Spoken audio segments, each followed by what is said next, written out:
טוב, היום אני נמצא עם מאיר שמואלי, הבעלים של חברת אידיליה תקשורת, מומחה להתקנת אינטרקום ומערכות חכמות. היום באמת נשמע ממך, מאיר, איך בוחרים נכון מערכת, למה זה חשוב, ומה באמת צריך לדעת לפני שמזמינים התקנה. אוקיי. בשוק קיימות מספר רמות של מערכות אינטרקום. יש מערכות סיניות, זולות, שכל שנה-שנתיים החברה מגיעה, נעלמת, והמערכות האלה נשארות בלי אבא ובלי אמא. הן מפתות בגלל המחיר הזול, אבל המאמר של הזול נשאר אחר כך, כי המערכת פשוט אי אפשר לתת לה שירות, אין רק החילוף וזה הולך לפח. מומלץ לעבוד רק עם מערכות איכותיות. יש מספר חברות תוצרת ישראל, ויש מספר חברות איטלקיות וספרדיות שהן טובות מאוד, אז לעבוד קודם כל רק עם מערכות טובות. זה א' ב'. מתקין, כדאי לקחת מתקין עם ניסיון עשיר, מישהו שהניסיון מאוד יעזור לו בהתקנה, מכיוון שתמיד נתקלים בדברים לא צפויים, וכדאי להיות מוכן לכל בעיה ואתגר שמתגלה ומתברר תוך כדי עבודה. זה בגדול לגבי המערכות, מה לבחור ואיך להתקדם איתן. אוקיי, אז שאלה הבאה זה כמה בעצם זמן לוקח להתקין אינטרקום? אז להתקין אינטרקום אנחנו מתחילים ממצב של אם דייר מזמין אותי להחליף מכשיר אינטרקום, יש כאלה שקוראים לזה שפורפרת בדירה. התקנה, שזה אומר לפרק את המכשיר הישן ולהחליף אותו, לוקח כ-20 דקות. יש פאנל שמחליפים אותו בדלת הכניסה, שזה יכול לקחת כשעתיים, כולל כל ההחלפות של החיווט והתכנותים, או קודן שמתקינים אותו, יכול לקחת בין חצי שעה לשעה. ואנחנו מגיעים למערכות הגדולות יותר, אם אני מתקין מערכת שלמה לבית פרטי, כולל התקנת חיווט, כל האביזרים בארון תקשורת, ספק כוח, מגבר, פאנל בחוץ, דיגיטלי, עם צ'יפ, עם טביעת אצבע, עם קודן, מה שמזמינים, שזה יכול לקחת חצי יום בערך, ויש מערכות לבניין משותף שזה תלוי כמה קומות ומספר דיירים.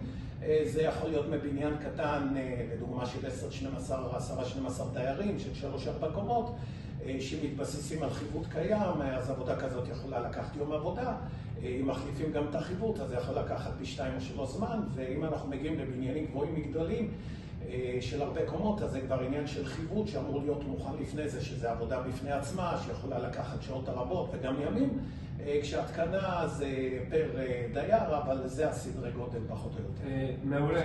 עכשיו, אם אין לי הכנה שנעשתה בבנייה למערכת אינטרקום ואני רוצה לשבור קירות לצורך כך, האם יש לכך פתרון? כן, ודאי, יש פתרון. בעבר, לפני כ-20-25 שנה, לא היה לזה פתרון ולא הייתה ברירה. היינו צריכים או לשבור קירות ולהכניס צנרת בקירות, או להעביר חיווט חיצוני בתעלות, שזו הייתה ממש עבודה מאוד קשה שהלכה פי כמה וכמה מהתקנת האינטרקום עצמו.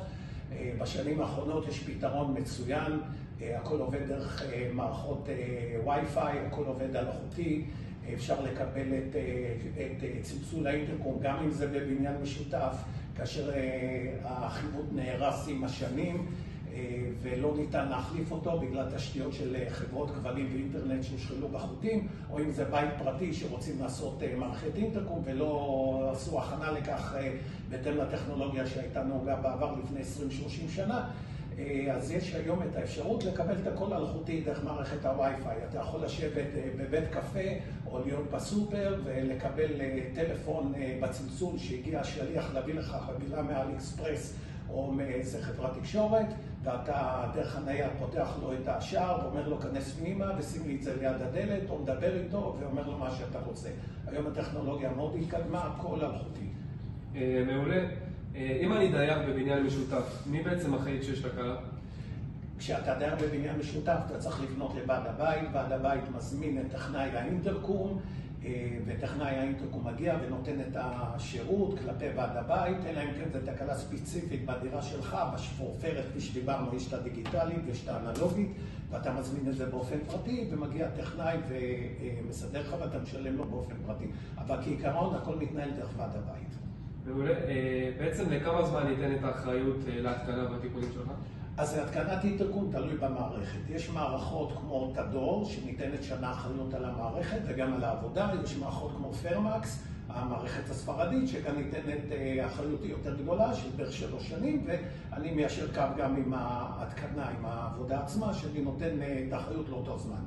לעומת זאת תיקונים, אני מתלבש על תיקון, אני מגיע למשל מחליף רמקול או מחליף לחצן או כל דבר אחר, אז אני נותן את האחריות המקובלת בשוק בנושא השירות, שזה 3 חודשי אחריות על התיקון הספציפי עצמו. מצוין. טוב, עכשיו פרקטי, כמה עולה בעצם התקנת אינטרקום ותיקון אינטרקום? אז התקנת אינטרקום. אם אנחנו מדברים על התקנה, ואנחנו קוראים לזה התקנה של מכשיר לדירה במערכת בבניין עובד או בבית פרטי, שהמכשיר מקולקל ובאים להחליף אותו, אז יש את הקריאת השירות הבסיסית שעולה בסביבות 300 שקלים, המכשיר עולה בנוסף עוד 150-180 שקלים, ועל זה מוסיפים את המע"מ. אם אנחנו מדברים על התקנה לבית פרטי של מערכת שלמה, עם פאנל אינטרקום, קודן, מערכת הגברה, בפנים את היחידה עם מצלמה או בלי, לא משנה, זה יכול לעלות בסביבות 3,000-4,000 שקל, כולל המוצרים, כולל העבודה. בבניין משותף, אם קיימת מערכת שפשוט רוצים לשדרג אותה, להתקדם איתה, להפוך אותה מאנלוגית עם לחצנים ספציפיים לדירות כמו אלה, ועם רמקולים משנים ודברים כאלה, לעבור למשהו דיגיטלי, עם תצוגה, עם דפדפן שמות, שאפשר לתכנת את השמות בלי לרשום על פתקיות, קודם מובנה, מערכת כזאת, להחליף אותה, איזה סדר גודל בסביבות 3,000-4,000 שקלים, כולל ההתקנה, כולל המוצר עצמו, בערך. הכל תלוי בסוג המערכת ומספר הדיירים שקיימים, וההכנות שקיימות בפאנל עצמו, אם הוא תקין, לא תקין, אם רק מחליפים, הוא גם צריך לתקן. ומתי אתה ממליץ בעצם להחליף ולשדרג את מערכת האינטרקום? יש מערכות אינטרקום ישנות מאוד שהן מתקלקלות, והתיקון אמור לעלות סכום גבוה. במקרה הזה אני הייתי מעדיף וממליץ לוועד להתקדם כבר ולשדרג למערכת אחרת. במקום להשקיע בתיקון 1,500 או 2,000 שקלים, אז כבר לשדרג את זה בעוד